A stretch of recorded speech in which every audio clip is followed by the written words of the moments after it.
The Sea King and the Magic Jewels.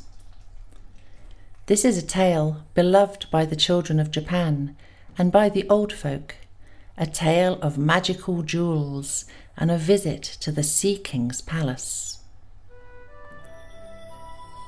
Prince Rice-Ear Ruddy Plenty loved a beautiful and royal maiden and made her his bride. And the lady was called Princess Blossoming brightly as the flowers of the trees. So sweetly fair was she. But her father was augustly wroth at her betrothal, for his augustness, Prince Rice-Ear Ruddy Plenty, had put aside her elder sister, the Princess of the Rocks, and indeed this lady was not fair, for he loved only Princess Blossoming brightly. So the old king said, "Because of this, the offspring of these heavenly deities shall be frail, fading and falling like the flowers of the trees." So it is. At this day, the lives of their augustnesses, the heavenly sovereigns, are not long.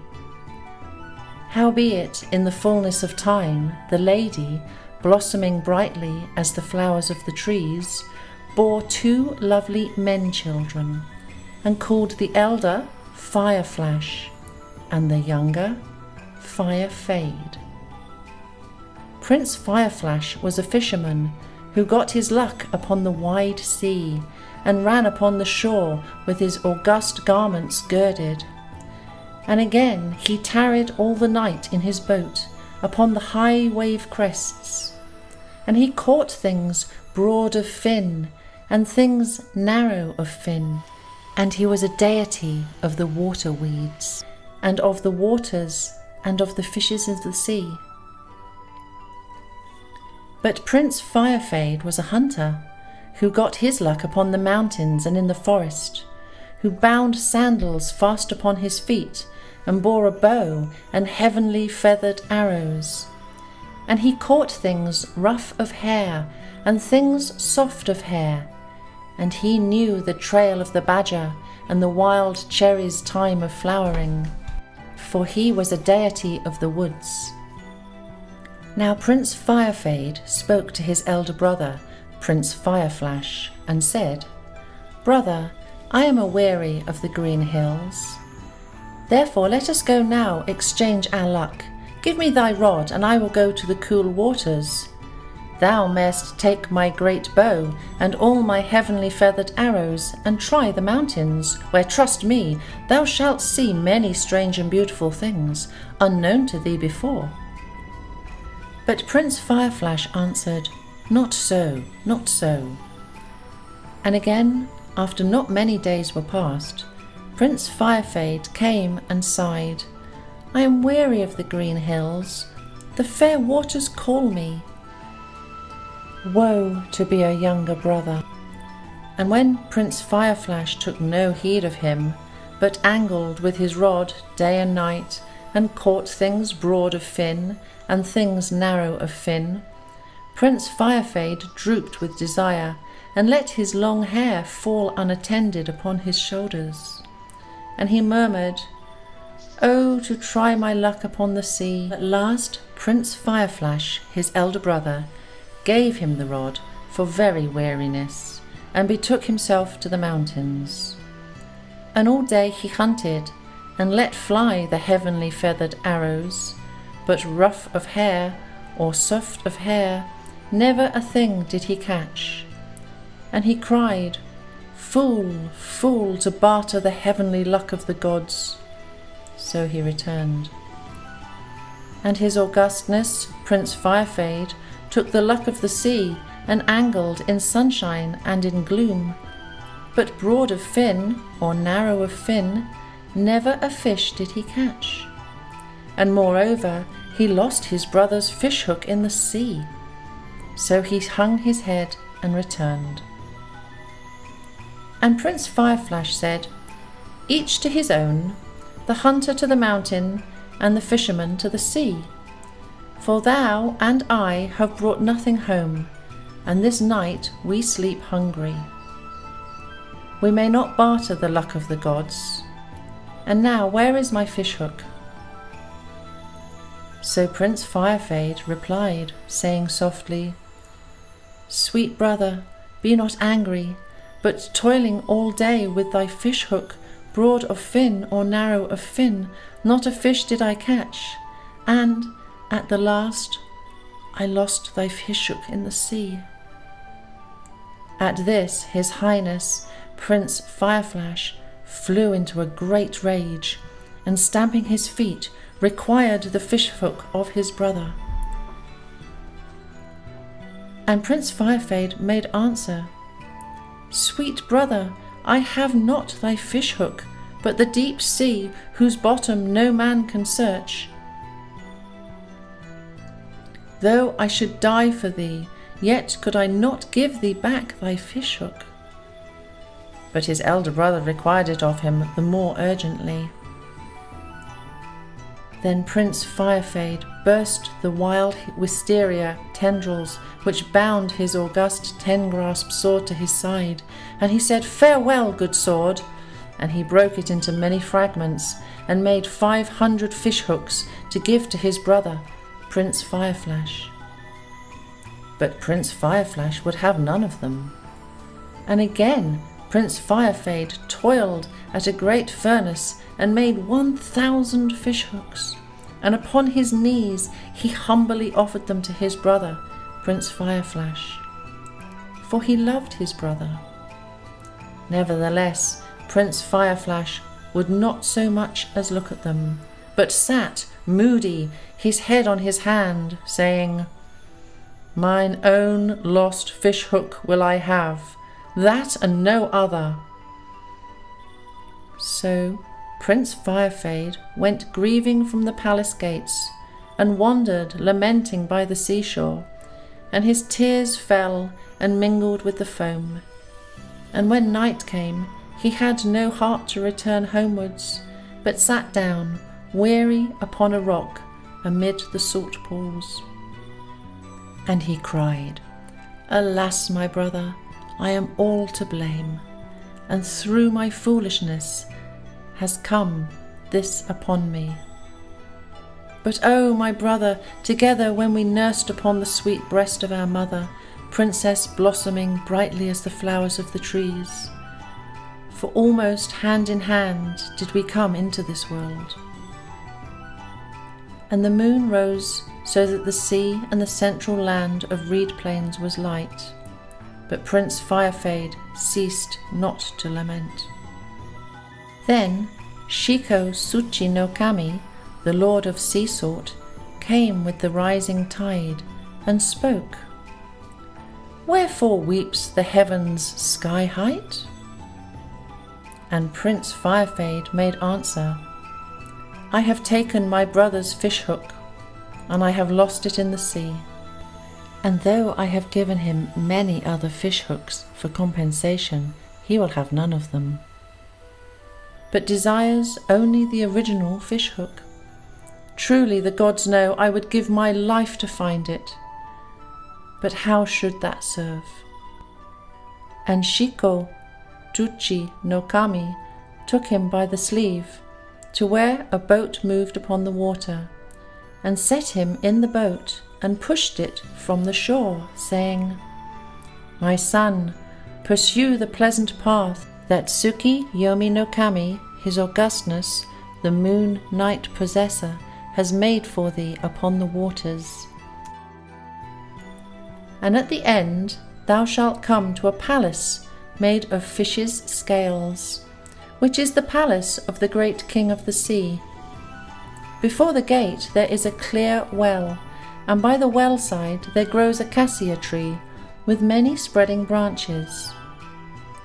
Therefore climb thou into the branches of the cassia tree, and there wait for the king's daughter, who shall come to give thee counsel."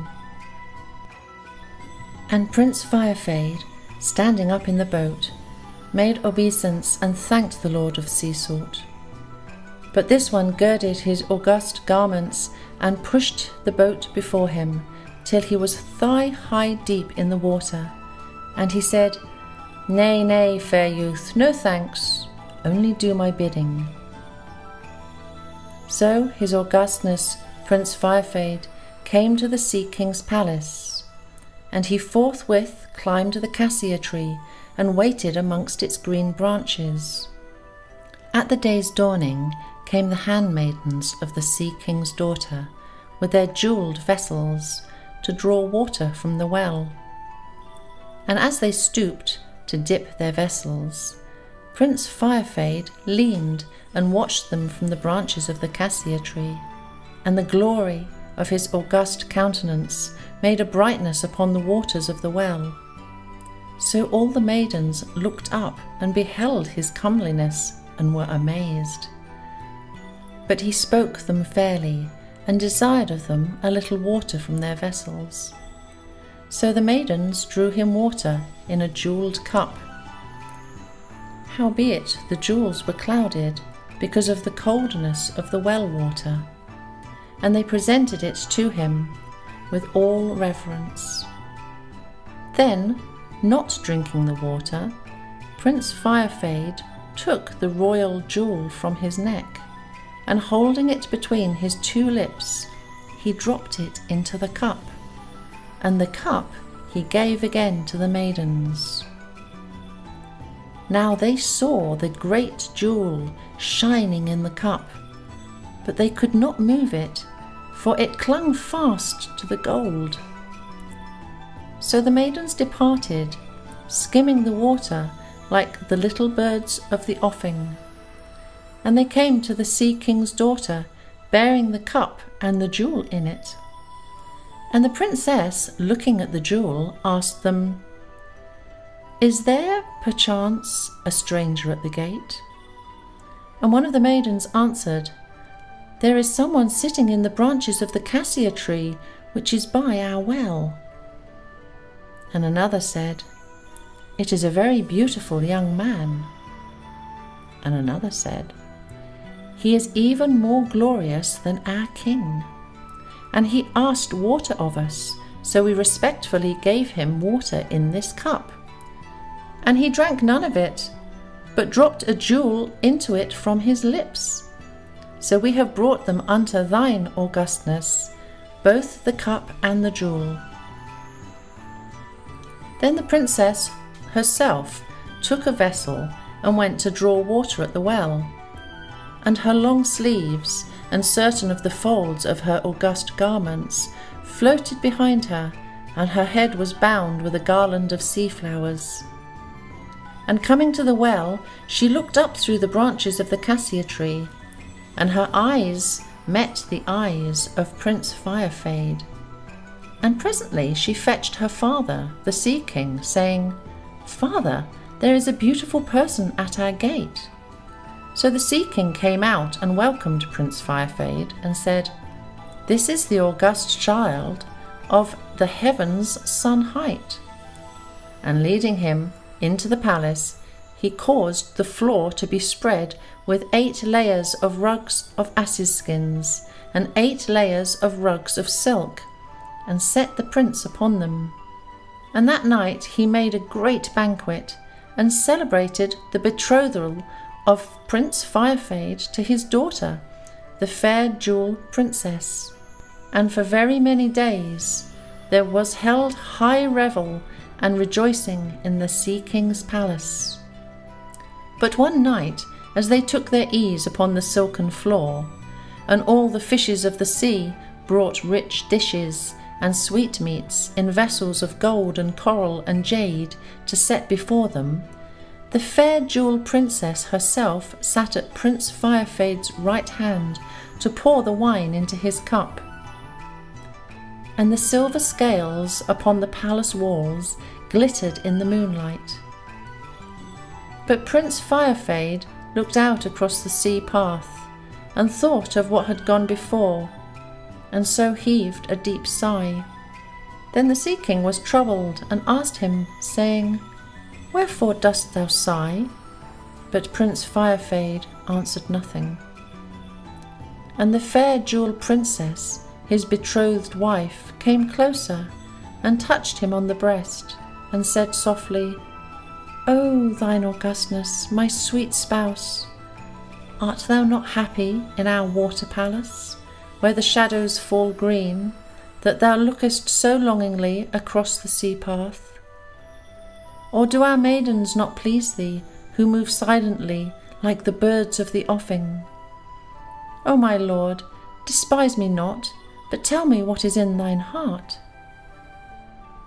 Then Prince Firefade answered, My lovely lady, thine Augustness, let nothing be hidden from thee, because of our love.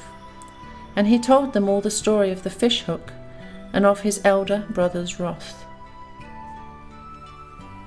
And now, he said, will the Jewel Princess give me counsel? Then the Jewel Princess smiled and rose up lightly, and her hair was so long that it hung to the edge and hem of her silken red robe. And she passed to where the palace steps led down into the water. And standing upon the last step, she called to the fishes of the sea, and summoned them, great and small, from far and near. So the fishes of the sea, both great and small, swam about her feet, and the water was silver with their scales. It was silver with their scales. And the king's daughter cried, O fishes of the sea, find and bring me the august fishhook of Prince Fireflash. And the fishes answered, Lady, the tie is in misery, for something sticks in his throat, so that he cannot eat. Perchance this may be the august fishhook of his augustness, Prince Fireflash.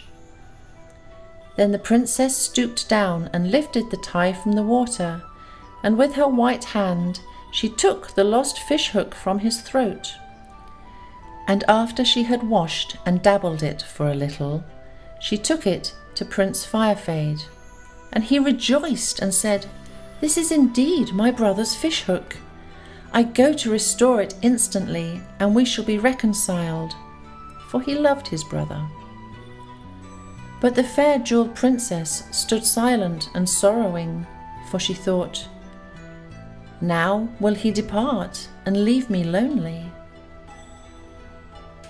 And Prince Firefade hastened to the water's edge, and there bestrode a valiant crocodile who should bring him to his journey's end.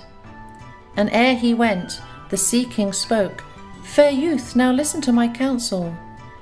If thy brother sow rice upon the uplands, do thou sow thy rice low in the water meads. But if thy brother sow his rice in the water meads, then do thou, thine augustness, sow thy rice upon the uplands. And I, who rule the rains and the floods, will continually prosper the labours of thine augustness. Moreover, here are 2 magic jewels. If thy brother should be moved by envy to attack thee, then put forth the tide-flowing jewel, and the waters shall arise to drown him. But if thou shouldst have compassion upon him, then put forth the tide-ebbing jewel, and all the waters shall subside, and his life be spared. And his augustness, Prince Firefade, gave thanks with obeisance, and he hid the fishhook in his long sleeve, and hung the 2 great jewels about his neck. Then the fair jewelled princess came near and bade him farewell, with many tears. And the Sea King charged the crocodile, saying, While crossing the middle of the sea, do not alarm him. So Prince Firefade sat upon the crocodile's head, and in one day he came to his own place, and sprang lightly to shore. And unsheathing his dagger, he hung it upon the crocodile's neck for a token. Hereupon Prince Firefade found his brother, and gave him back his own fishhook that had been lost. Nevertheless, because of the 2 great jewels which he wore in the folds of his raiment, he had everlasting dominion over his brother, and flourished in all his doings. And, after some time, there came to Prince Firefade the daughter of the Sea King, the fair Jewel Princess. And she came across the sea path, bearing in her arms a young child. And she, weeping, laid down the child at the feet of his Augustness, and said, "My lord, I have brought thy son." But Prince Firefade raised her up and made her welcome, and built for her a palace on the seashore, at the limit of the waves. And the palace was thatched with cormorant's feathers. So they dwelt there with the august child. And the fair Jewel Princess besought her lord, saying, "Sweet husband, look not on me in the dark night, for then I must take my native shape. With those of my land it is ever so. Howbeit, look not on me, lest I should be ashamed, and misfortune should follow." So Prince Firefade promised her, and spoke many fair words of assurance. Nevertheless, there came a night when Prince Firefade lay awake and could get no rest. And at length, when it was very dark, before the dawn, he arose and struck a light to look upon his bride as she slept. And he beheld a great scaled dragon with translucent eyes, which was coiled up at the couch's foot. And Prince Firefade cried out aloud for terror, and dropped the light.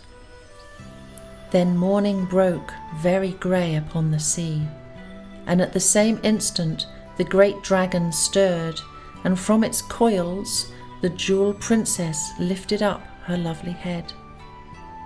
And the green scales fell away from her like a garment. So she stood in a white robe with her child upon her breast. And she hung her head and wept, saying, "O thine augustness, my sweet spouse, I had thought to have made the sea path a highway between thy land and mine, that we might go and come at pleasure. But now, though I warned thee, thou hast looked upon me in the night. Therefore, my lord, between me and thee it is farewell. I go across the sea path, and of this going there is no return. Take thou the august child." She spoke and departed immediately upon the sea path, weeping and covering her face with her hair, and looking back to the shore. And she was never more seen upon the central land of reed plains.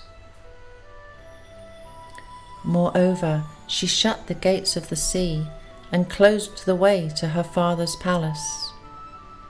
But the young maid, her sister, she sent to be a nurse to her babe, and because, for all that had been, she could not restrain her loving heart, she made a little song, and sent it to her lord by the maid, her sister.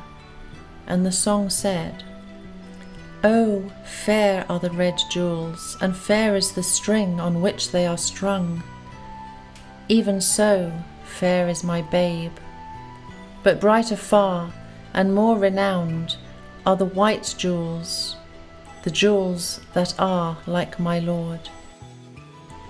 Then her husband answered in a song which said, "As for thee, my lady, whom I took to be my bride, to the island where lights the wild duck, the bird of the offing, I shall not forget thee till the end of my life."